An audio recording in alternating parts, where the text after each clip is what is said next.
muchísimo más de Con Todo y Pensini la tarde de hoy. Y ahora tenemos en nuestro estudio a Ronna Rísquez, periodista de investigaciones de Runrunes. Ronna, muchísimas gracias por atendernos la tarde de hoy. Hola, gracias por la invitación, Francis. Ronna, muchísimos son los temas que nos ocupan en materia de seguridad, pero quisiera iniciar con uno de los que se han vuelto más polémicos tal vez o más comunes por el tema del uso de las redes sociales. Para nadie es un secreto que pues las redes sociales se han vuelto virales, colocamos con mucho dinamismo nuestras actividades en Twitter, en Instagram, en Facebook, y eso de alguna manera incentiva también el delito. ¿De qué manera las redes sociales están propiciando los índices de este tipo, de cualquier tipo de delitos?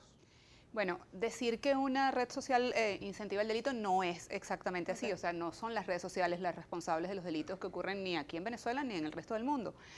Lo que ocurre es que hay elementos donde, por ejemplo, se empezó a dar una serie de casos donde personas que colocaban sus fotos en Facebook de viajes o de algunas, ostentando algunas pertenencias, de alguna manera estas fotos eran utilizadas por delincuentes que después cometían secuestros o extorsionaban a estas personas. Entonces, bueno, lo que ocurre es que a veces, por ejemplo, se pueden usar las redes sociales para obtener información acerca de las personas que en ella publican cosas de su vida personal o incluso cosas profesionales, o para hacer seguimiento de quién es la persona, dónde trabaja, más o menos cuál es su rutina, cómo es su dinámica. Entonces, eso es lo que sucede con las redes sociales.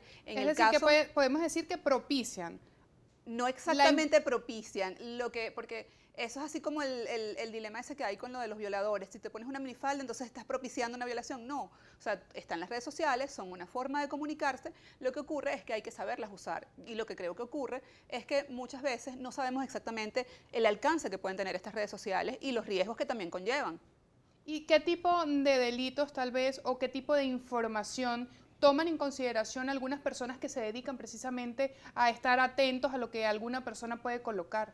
Por ejemplo, si tú vas de viaje o haces un viaje a sitios donde se supone que para poder ir necesitas ciertas cantidades de dinero importantes, entonces, bueno, colocas esas fotos de tu viaje, o si colocas fotos del último carro que te compraste, que es un carro súper lujoso, o el anillo de brillantes que te regaló tu novio, etcétera. O sea, ese tipo de cosas pueden ser investigadas o utilizadas por presuntos o por delincuentes para poder identificarte como una potencial víctima. O, por ejemplo, identifican dónde estudia tu hijo o tus hijos, los rastrean, ubican más o menos cómo es tu rutina. Bueno, llegué a almorzar, no sé qué, ahora voy a salir a tal cosa. O sea, mucha gente coloca muchas cosas personales en las redes sociales y a veces tenemos que cuidarnos porque, bueno, no solo en Venezuela, o sea, en general es un riesgo, pero en Venezuela en particular sabemos los índices de criminalidad son muy elevados y las redes sociales han sido usadas por los grupos delictivos para ubicar a sus potenciales víctimas. ¿Qué tipo de información es o deberíamos evitar colocar en nuestras redes sociales? El tema personal tal vez, o el tema de la familia, algunas personas. Sobre todo el tema de la familia. Yo creo que las personas que tienen hijos deben cuidar mucho, y si son niños menores, pues más todavía, exponerlos, colocar en qué colegios estudian. Ese tipo de información es bastante sensible y, bueno, puede ser utilizada por secuestradores. Recordemos que además, cuando se trata de secuestros, por ejemplo, porque también están las extorsiones, que es otra forma de obtener dinero de personas que tú puedes presumir que tienen dinero para pagarte una extorsión. Pero en el caso de los secuestros, recordemos que las víctimas más vulnerables son los muchachos jóvenes, incluso los adolescentes, que sus padres pueden, o piensan los secuestradores que sus padres pueden pagar algún tipo de rescate por estos muchachos. Entonces, bueno, son de los más vulnerables, las mujeres también, y en algunos casos las personas que son comerciantes. Entonces, en la medida en que tú des más información personal y privada en las redes sociales, estás dando le estás abriendo la puerta a estos secuestradores o delincuentes extorsionadores para que te puedan atacar o te puedan convertir en víctima, pues. Y es un tema que llama poderosamente la atención, sobre todo manejar la información, por lo menos a los jóvenes. ¿Cómo les restringes a los jóvenes que están todo el día pegados al teléfono, que es casi inevitable decirles, hey, no coloques tal cosa o vamos a tal lado, pero no lo coloques, porque ellos tal vez no saben medir las dimensiones y el grado de inseguridad que eso puede propiciar?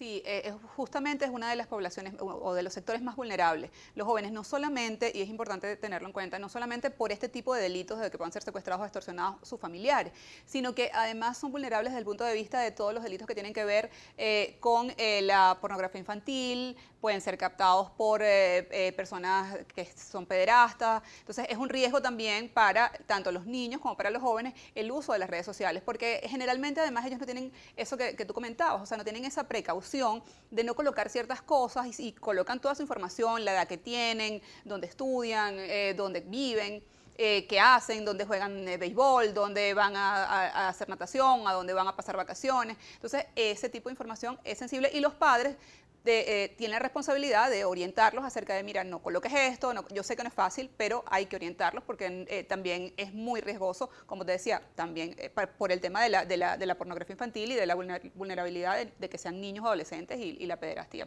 Sobre todo de los más pequeños, porque vemos con bastante preocupación que los niños ya de 5, 6 y hasta 4 años tienen teléfonos celulares. Entonces, ¿cómo decirle a un padre, hey, tienes que tener cuidado y supervisar lo que está viendo el chamo o lo que está haciendo con su teléfono? Sí, es que tiene que ser así, tiene que supervisarlo, porque los niños, incluso es eso, ya que desde cada vez vemos como niños más pequeños tienen celulares y los padres argumentan que es por razones de seguridad, o sea, es para poder contactarlos, si está en el colegio, si pasa algo, y eso es lógico, pero al mismo tiempo también tiene que haber algunas limitaciones o alguna supervisión acerca de con qué persona está chateando.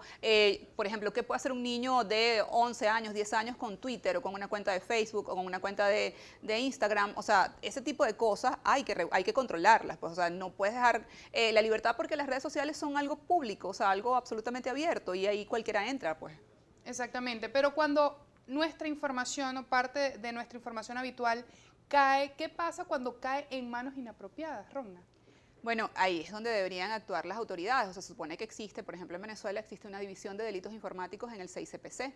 Y se supone que al momento en que tu información cae y tú, por ejemplo, tú como padre detectas que alguien está intentando contactar a tu hijo, tú, o sea, deberías denunciarlo y debería haber una investigación de este tipo de, o sea, un seguimiento a esta persona, quién es, dónde está ubicada, a qué se dedica, qué hace, si efectivamente lo que está cometiendo es un delito, si es una persona que se dedica a una red de captar niños para algún fin delictivo, y eso es como debería funcionar. Pues, o sea, la verdad es que es, como decía, es inevitable si no hay control, que esto pueda ocurrir. Lo que hay es que estar supervisando y recurrir a las autoridades cuando algo como eso es detectado por un padre, pues.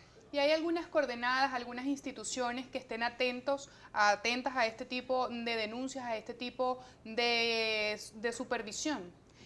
No, Acá, solamente lo que te decía, la oficina, la división de informática del 6CP, de delitos informáticos del 6CPC es el ente que se encarga de hacer esas investigaciones. Y de pronto se podría recurrir al Ministerio Público, pero básicamente es esa entidad la que se encarga de supervisar o de entonces, investigar tomando en estos casos. cuenta esta explicación que nos has dado, las personas o la población más vulnerable a este tipo de eventos a través de las redes sociales, que esa información que se suministra a través de las redes sociales sirva para propiciar algún tipo de delito, quedamos que eran las mujeres y los jóvenes, ¿cierto? Generalmente, no, lo que pasa es que los secuestros, cuando ves las estadísticas de secuestros y el perfil de las víctimas de secuestro, muchas son mujeres, jóvenes estudiantes, y entonces eso los hace vulnerables para secuestros. Si tú además colocas tu información personal en las redes sociales, entonces eres todavía más vulnerable. Esa es la particularidad. Desde el punto de vista del uso de las redes sociales, o sea, los niños y los adolescentes son, por supuesto, muy vulnerables porque generalmente, como tú lo comentabas, ellos no saben, manejan como con más inocencia y no saben muy bien las consecuencias que puede tener el uso de estas redes sociales. Hemos visto cómo circulan videos de muchachas de liceos que son grabadas en actividades personales que entonces después se difunden porque no piensan o no tienen conciencia de que esto, o un mensaje que mandan, o una foto que mandan, y bueno, hay que tener conciencia. O sea, hoy en día el WhatsApp o cualquier medio para chatear, por ejemplo, es una cosa que se va a multiplicar, o sea, puede multiplicarse, como se puede viralizar, entonces lo que sale en Twitter, entonces hay que tener conciencia de eso. Y los muchachos generalmente, o sea, actúan con más inocencia, pues, o sea, creen que, bueno, es una diversión, es algo que están usando porque está de moda, porque es lo que está en este momento, es parte incluso de un entretenimiento para ellos.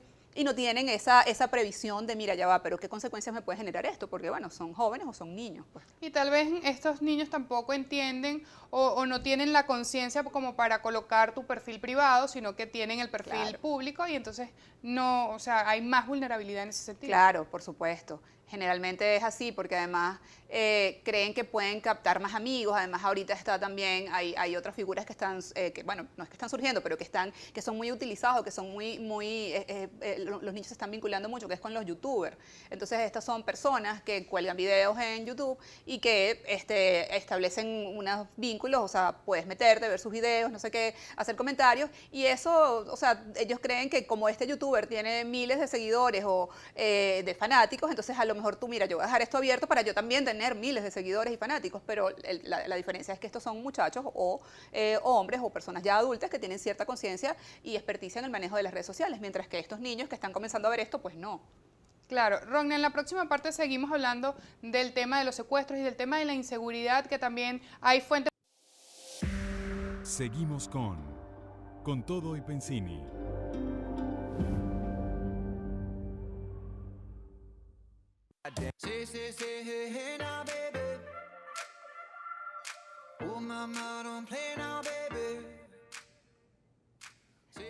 Continuamos con más de Con Todo y Pensini. La tarde de hoy sigue en el estudio con nosotros la médico dermatóloga Marilú Asbati, con quien pues hemos abordado distintas medidas de prevención para esta temporada de vacaciones, cuando los pequeños y los adultos también están en actividades en la playa, actividades en la montaña, en el campo, el senderismo, etcétera. Quedamos tal vez un poco incompletas al hablar de las medidas de prevención, cómo debe ser este cuidado. Ya hablamos un poco del cuidado de la piel, pero hay una parte de nuestro cuerpo que es muy importante y es el cuidado de la cara específicamente, Marilu. ¿Cómo cuidar la cara en estos días donde el sol está bastante fuerte y que pues nuestras actividades diarias nos mantienen expuestos a él? Buena pregunta, ¿no? De todos modos, te iba a comentar algunos cuidados que nos quedaron pendientes, como por ejemplo, es importante cuando estemos en el mar o cuando estemos en la piscina, siempre retirarnos el agua de mar y el agua de piscina. Es importante porque a veces los chamos se les olvida o incluso los adultos. Es fundamental retirarlo porque esto nos seca muchísimo la piel y es un motivo también de consulta frecuente. Los pacientes de repente que sufren de dermatitis atópica o de resequedad en la piel, luego llegan a la consulta con manchas blancas, tanto en la cara como en los brazos, o incluso a veces se automedican, se colocan antimicóticos, entonces cuando acuden a consulta piensan que es hongo, no es hongo, sencillamente es una condición de resequedad, se llama pitiriasis alba. De hecho, pitiriasis viene de hongo, pero realmente no es hongo. La piel bastante seca y deshidratada se llama pitiriasis alba. Entonces, dentro de las medidas siempre retirarse el cloro, retirarse el agua de piscina, después que salen del mar o de la piscina, pues en su defecto. Lo otro importante es tratar de no utilizar jabones comunes. Tenemos un problema con eso, estamos utilizando cualquier jabón, el que consigamos, pero para el cuidado de la piel, tanto del cuerpo como de la cara, es fundamental que utilicemos jabones apropiados. Si tenemos acné, son jabones apropiados para manejar esto, y si tenemos una condición de resequedad, jabones que no hagan un barrido del manto ácido de la piel. El manto ácido de la piel es como una capa que nos cubre, una capa de grasa que nos cubre la piel, que cuando utilizamos jabones que son muy abrasivos, jabones que hacen un efecto de limpieza importante, realmente limpian todo lo bueno y limpian incluso lo malo. Entonces dejan la piel seca, la dejan excesivamente expuesta y bueno, esto es un motivo de consulta frecuente.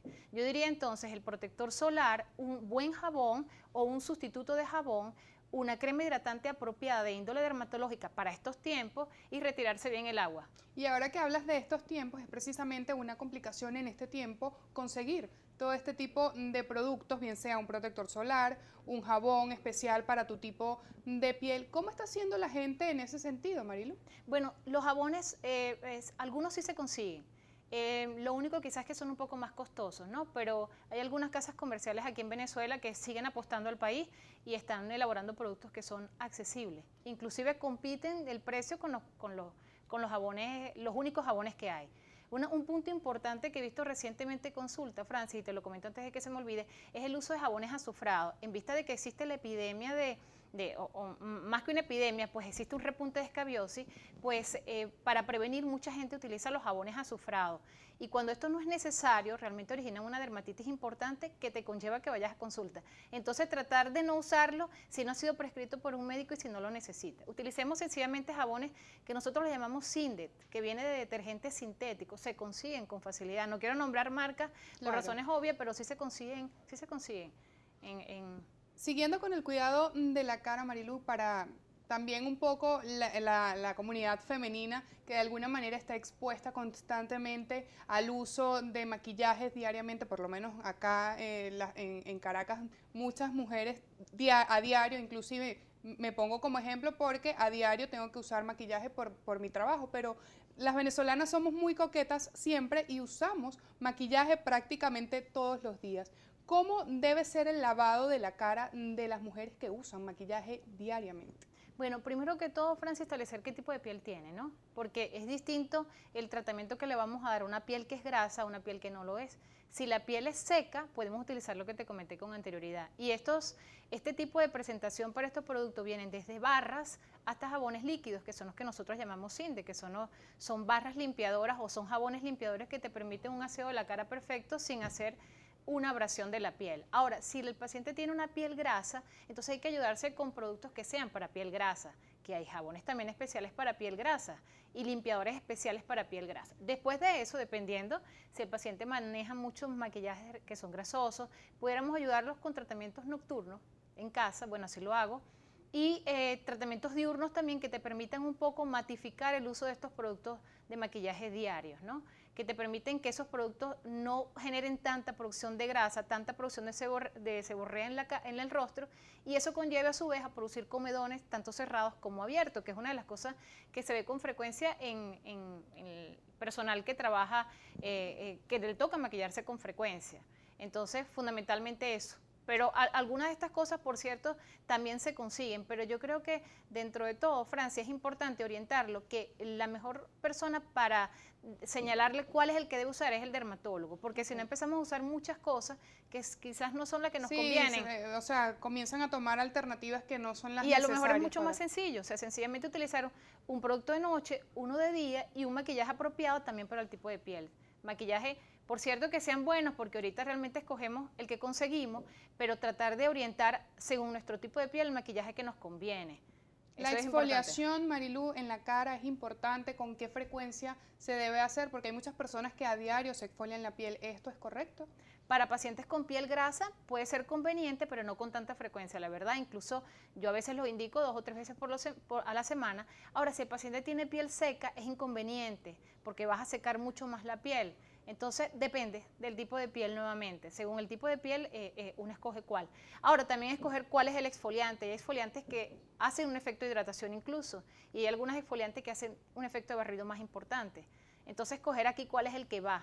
Hay casas dermatológicas que tienen exfoliantes excelentes y hay algunas casas también comerciales, más dermatocosméticas que tienen otros. Para los moluscos contagiosos, Marilu, que me estabas comentando que es bastante recurrente este tipo de problemas, brevemente porque ya nos quedan poquitos segundos, ¿cómo afecta esto? ¿Qué es el molusco contagioso para las personas que están en casa y que tal vez no lo sepan? Algunos motivos de consulta frecuentes en estos días, en época de vacaciones, que luego de la temporada o incluso durante ella acuden a consulta: molusco contagioso, verrugas vulgares, pie de atleta, la larva migra cutánea que te comenté con anterioridad, las dermatitis por contacto. El molusco contagioso y las verrugas vulgares son enfermedades de contacto.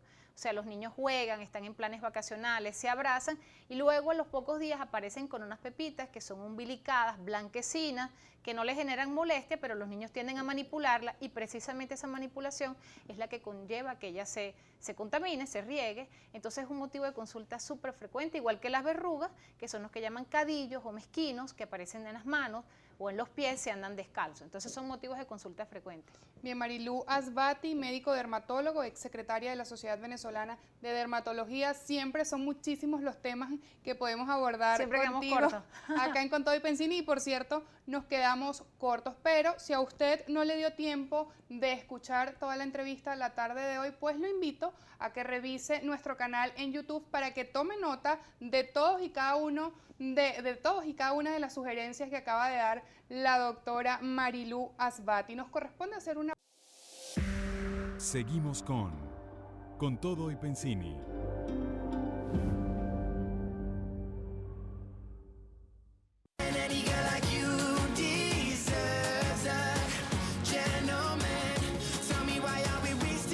Continuamos con más de Con Todo y Pensini. La tarde de hoy ya se encuentra con nosotros, o más bien continúa con nosotros, Rogna Rizquez, periodista de investigación. Rogna, durante el corte hablábamos un poco de los índices delictivos que, según el Ministerio de Interior, hace apenas un par de días, pues asegura que ha disminuido en comparación con los 8 primeros meses de 2016. ¿Cuál es la información que se maneja en torno a eso? ¿Sí efectivamente se ha disminuido el índice delictivo en el país? Ciertamente es así, el índice delictivo, o sea, se han reducido, bueno, la información que manejo es homicidios y secuestros, y se han reducido los homicidios y los secuestros. Los homicidios son el delito que sirve para clasificar o para ubicar cómo está la criminalidad en general, o sea, se toma como referencia el homicidio. Entonces, en el caso de los homicidios, los homicidios se han reducido con respecto al año pasado, y en general se han reducido inesperadamente en todo lo que va de este año. Y los secuestros también, a excepción de la zona de Barlovento, donde es la única zona del país donde los secuestros aumentaron en estos primeros meses del año 2017. Pero hay una particularidad, esto no es una afirmación que voy a hacer, porque es algo que hay que investigar y que hay que seguir indagando acerca de por qué estas cifras. Pero hay una cosa que pareciera que es lo que explica esta cifra, y es que en los últimos 2 años ha aumentado muchísimo la cifra de personas que mueren en procedimientos donde están involucrados funcionarios de cuerpos de seguridad del Estado. Esto había venido aumentando muchísimo. Incluso el año pasado fueron más de 4.000 personas que murieron en procedimientos a manos de funcionarios del Cuerpo de Seguridad del Estado, y lo que se presume que puede estar pasando en este momento es que, como los funcionarios de los Cuerpos de Seguridad del Estado estuvieron dedicados a la represión y al control de las protestas, entonces no estaban en otro tipo de actividades que pueden estar vinculadas a hechos delictivos y a corrupción. Sí, de hecho llama la atención poderosamente porque también leía que estos índices disminuyeron en este periodo de las protestas. Entonces tal vez eso explicaría que pues los entes de seguridad estaban ocupados. En este tipo de protestas, y por eso de alguna manera mermó el índice delictivo en estos últimos meses. Sí, es de verdad terrible tener que pensar que eso pueda ser así, porque eso implica suponer que los funcionarios de los cuerpos de seguridad están involucrados en muchos secuestros y están involucrados también en la muerte de muchas personas, bien sea por homicidios o por los casos que ellos denominan resistencia a la autoridad. Pero es lo que es hasta ahora la única explicación visible, en principio, a este fenómeno de la reducción de los índices de criminalidad en Venezuela en estos primeros meses del año es el hecho de que los funcionarios de los cuerpos de seguridad del Estado estaban ocupados en el control de las manifestaciones, en la represión, y no estaban, digamos, en sus actividades habituales de supuestamente control de la seguridad ciudadana. Pues. Entonces eso... Aunque se dice que disminuyó el índice delictivo en los últimos meses, también hay una afirmación reciente de las autoridades que explica, o que más bien asegura, que el homicidio en Miranda y en la región andina aumentó. No, se redujo en todo el país. En todo el país. En todo el país. Okay. Puede que haya aumentado, o sea, dicen en la región andina, habría que ver, pero en general se redujo en todo el país el homicidio. O sea, en términos generales hubo una reducción significativa en los últimos meses en comparación con el 2016. Es así. ¿Hay algún tipo de reuniones tal vez entre los organismos del Estado con ONGs, Rogna, en relación a los índices delictivos, tal vez específicamente al secuestro y al homicidio, que de alguna manera merme este delito? Porque aunque sabemos por cifras oficiales que ha disminuido, también es cierto que siguen ocurriendo y que pues nadie está exento de eso. Claro, bueno, vamos a poner las cosas en su sitio. Es perfecto lo que me estás diciendo. O sea, aunque se ha reducido en estos primeros meses del año los índices delictivos en Venezuela, la tasa de homicidio sigue siendo altísima. la tasa de secuestro sigue siendo altísima, además de que tenemos un montón de delitos que no se están investigando y que no se denuncian, como la extorsión, que ha crecido de una manera inimaginable. Entonces, esto era un delito que prácticamente, o que no existía prácticamente en Venezuela, y que en algún momento existió con esa forma que se llamaba el cobro de vacuna en la frontera, y era un delito que estaba como limitado a esa zona, y ahora ese delito se extendió por todo el país, y en Caracas, en cualquier zona, consigues que hay extorsiones, hay comerciantes que son extorsionados o por grupos delictivos o por funcionarios de cuerpos de seguridad. Entonces, es importante tener claro que realmente hay una pequeña reducción, pero eso no implica que el delito sea reducido. Sigue siendo altísimo todos los índices.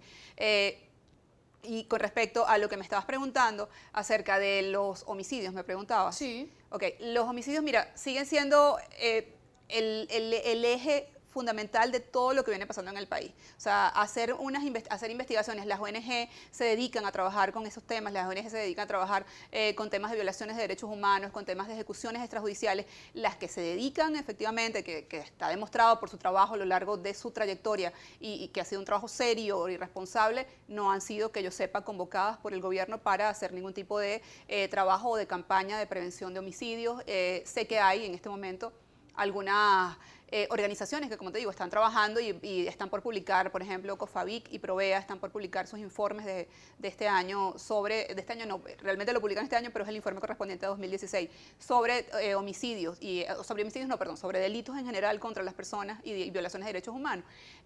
Pero de verdad que haya una comunicación o una vinculación con el gobierno, hasta donde sé, no sé si habrá alguna que no se haya conocido públicamente. Sí sé que hubo también comunicación en los últimos meses con el Ministerio Público para este tipo de investigaciones y para ver qué se podía hacer en función de reducir la criminalidad en el país. Y cuando hablamos de criminalidad, ya para cerrar, llama bastante la atención que en los últimos meses también escuchamos con mucha inquietud los asesinatos de personas mayores, de adultos, bien sea porque ingresan a las viviendas y son objetivo del AMPA, que está desbordada en muchas partes del país. ¿Por qué vemos con tanto ensañamiento hacia las personas de la tercera edad, tal vez, y este aumento en el homicidio de esas personas? Mira, ciertamente se han registrado una serie de casos, sobre todo en este último mes, varios casos de personas mayores que han sido asesinadas dentro de su vivienda. La forma en que han ocurrido estos asesinatos hace suponer que los victimarios eran personas conocidas por estos señores mayores o por estas personas mayores. ¿Qué ocurre? O sea, ¿por qué hacerle un daño de esta manera a una persona mayor cuando es una persona que es quizás considerada un poco más débil, a la que si lo que vas es a robar, quizás la puedes someter sin necesidad de asesinarla? Y entonces, bueno, la explicación es esa. Seguramente las personas que han ingresado a estas viviendas son personas que los conocen y lo otro que está ocurriendo es que cada vez, o sea, la situación económica del país no podemos desvincularla nunca de la situación de criminalidad.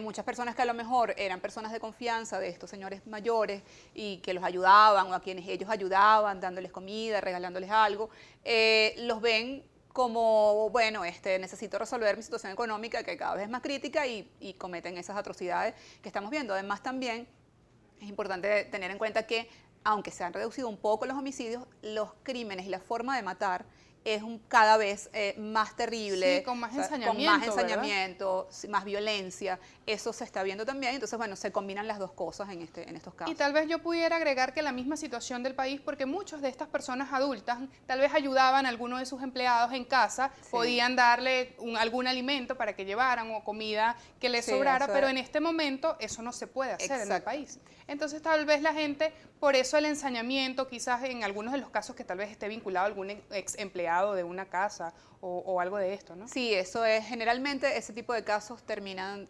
siendo lo que tú estás explicando. Son personas que los han conocido, que puede que hayan trabajado con ellos o que los hayan ayudado en algún momento y que, bueno, ante la situación económica, sin justificar, obviamente, o sea, no hay manera de justificar esto, es simplemente tratar de explicar el por qué ocurren. Bueno, las personas pierden el control o las personas piensan que para no ser descubiertas, entonces tienen que matar a estos señores y, bueno, terminan en estas situaciones tan terribles. Una cosa antes, porque cuando me preguntabas lo de las ONG, sí hay, aparte, aunque no hay un trabajo con el gobierno, sí hay un trabajo de ONG individual con respecto a la reducción de homicidios. De hecho, hay una campaña en este momento en el continente que se llama Instinto de Vida, y es una campaña donde estamos sumados algunos medios de comunicación en Venezuela, como Efecto Cocuyo y Runrunes, y algunas ONG como Caracas Mi Convive, y Acción por la Vida, en la que se está trabajando en función de generar políticas públicas o propuestas de políticas públicas para la reducción de homicidios. En esta campaña participan 7 países de la región, que son los 7 países más violentos de la región, Venezuela, por supuesto. Muchísimas gracias.